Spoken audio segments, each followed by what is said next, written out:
치과 하면은 비싸다, 눈탱이 친다, 개원 6개월 차 정도의 코로나 약 취소가 엄청 우수수. 저한테 손을 잡아달라고 하셔가지고 그린라이트인가?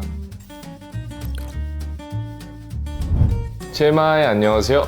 TMI 치과의사 서재원입니다. 오늘 주제는 뭔가요? 저희가 Q&A를 준비했는데 솔직하게 대답을 해주세요. 알겠습니다. 솔직하게. 왜 치과의사가 되려고 하셨는지.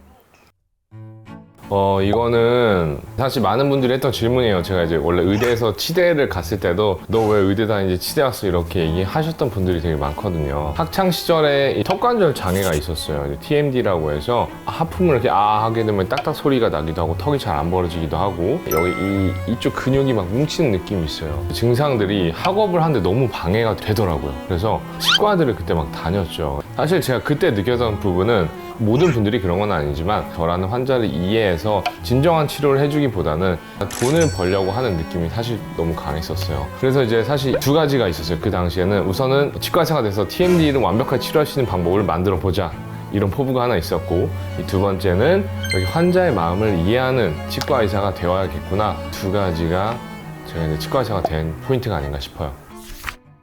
네. 선생님 직업병 같은 게 있으세요? 직업병 우선은 목이랑 허리가 진짜 계속 뻐근해요. 저희가 자세를 계속 수그릴 수밖에 없거든요. 특히나 저는 키가 크다 보니까, 키가 한 189 정도 되다 보니까 네.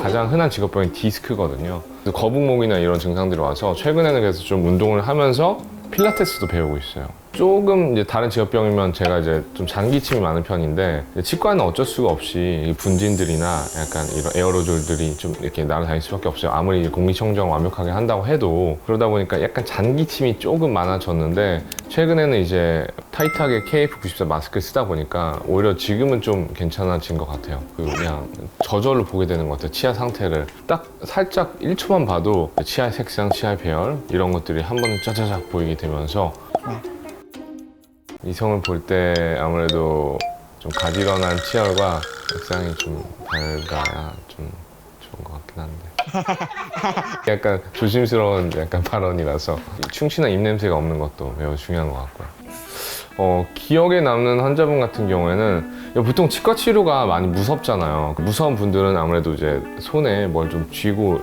있고 싶어 하세요. 그래서 뭐 인형을 쥐고 있거나 아니면 저희가 지휘생사분들이 손을 잡아드리거나 하는데, 어떤 이제 그때 젊은 여성분이었었어요. 근데 위생사분들이 손을 잡아드리는데 그걸 뿌리치시고서 저한테 손을 잡아달라고 하셔가지고, 간단한 진료였기 때문에 한 손으로는 손을 잡고 한 손으로 진료를 했던 그린라이트인가 뭐.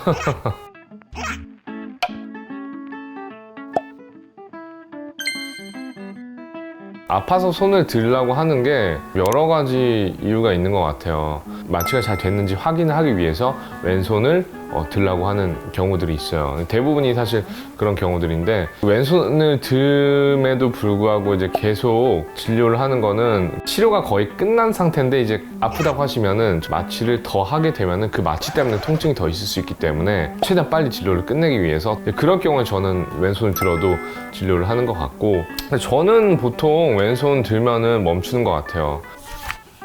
입냄새 나는 분 있으신가요?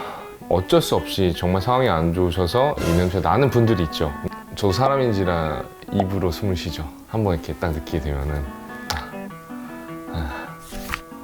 거의 절반 정도로. 사실 진짜 위기는 지금 전 세계가 다 겪고 있는 위기죠. 바로 코로나. 제가 이제 개원 6개월 차 정도에 그게 터졌거든요.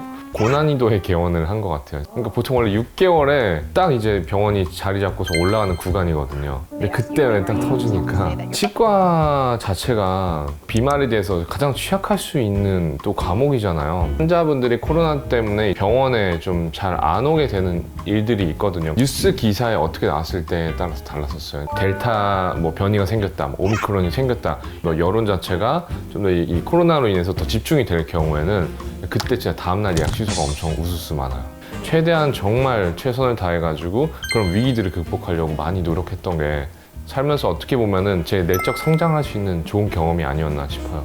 그래서 사실 뭐 모든 자영업자분들이 좀 힘든 경우들이 많지만 병원에 있어서도 많이 힘들어진 병원들도 있어요. 팬데믹이 빨리 종식돼가지고 저희가 예전과 같은 정상적인 생활을 했으면 너무나 좋겠어요.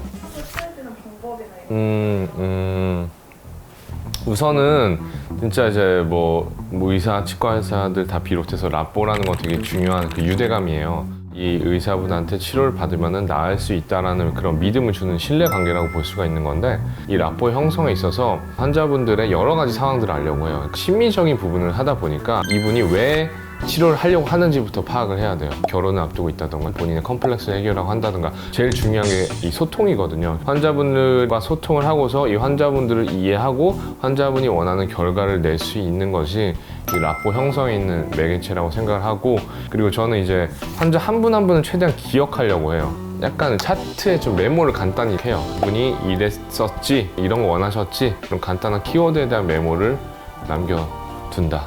이게 저만의 팁인 것 같아요. 현관 이건 좀 제 얘기하고 싶은 부분들이 있는데, 치과 하면은 비싸다. 사실 우리나라 이제 치과 의사분들이 정말 세계적인 의학에 대한 기술력을 갖고 있거든요. 그런데 이제 우리나라의 수가는 국제 수가의 거의 한 절반에 가깝거든요. 우리나라 같은 경우는 보험으로 보장이 너무 잘 되어 있는 부분들이 많이 있어요. 우리나라 치과 의사분들의 기술력에 비해서는 정말 합리적인 가격이다. 네, 그리고 사실은 여러 가지 부분에 있어서 수가는 더 높게 보장이 돼야 된다라고 전 사실 개인적으로 생각하는 부분이 있긴 해요. 그래서 이제 우리나라 치과 수가는 절대로 국제적인 수준에 비해서 비싸지가 않다. 이거를 첫 번째로 말씀을 드리고 싶고요. 그 다음에 두 번째로는 이제 치과 의사는 대부분 과잉 진료를 할 것이다. 눈탱이 친다. 근데 여기서 제가 말씀드리고 싶은 거는 사실 치과 의사들마다 진단이라는 게 좀 다를 수밖에 없어요. 왜냐면은 과별로도 그렇고 이걸 바라보는 관점이 되게 다른 게, 예를 들어서 이거는 좀 더 지켜보고 기다려보자 라고 하는 분들이 있고, 이거는 진행이 될 가능성이 높으니까 한 단계 더 다음에 치료를 하자. 근데 그런 부분들이 너무 과잉 진료라고 저는 받아들이지 않으셨으면 좋겠어요. 물론 뭐 간혹 그런 분들이 있지만 대부분의 치과 의사분들은 정말 양심껏 진짜 본인의 진료 철학으로 인해서 열심히 진료를 하신다는 점을 좀 알아주셨으면 하고요. 절대로 모든 치과 의사들이 과잉 진료를 하려는 건 아니다. 오늘은 이제 이 치과 의사에 관한 뭐 질문들을 많이 받아보고 저도 좀 하고 싶은 말들을 많이 했던 기회였던 것 같아요. 이거 외에도 다른 궁금한 부분들이 있으면 댓글 달아주시면은 다음번에 이렇게 편하게 소통할 수 있는 또 기회를 가져보도록 할게요. 구독, 좋아요, 알림 설정 잊지 마시고요. 다음에 또 만나요. 제바이. 로맨스 패키지라고 하는 프로그램에 출연을 한 적이 있었어요. 저를 보려고 와주시는 분들도 있었어요. 되게 좀 감사했었죠. 저를 너무 좋아해 주시는 거니까.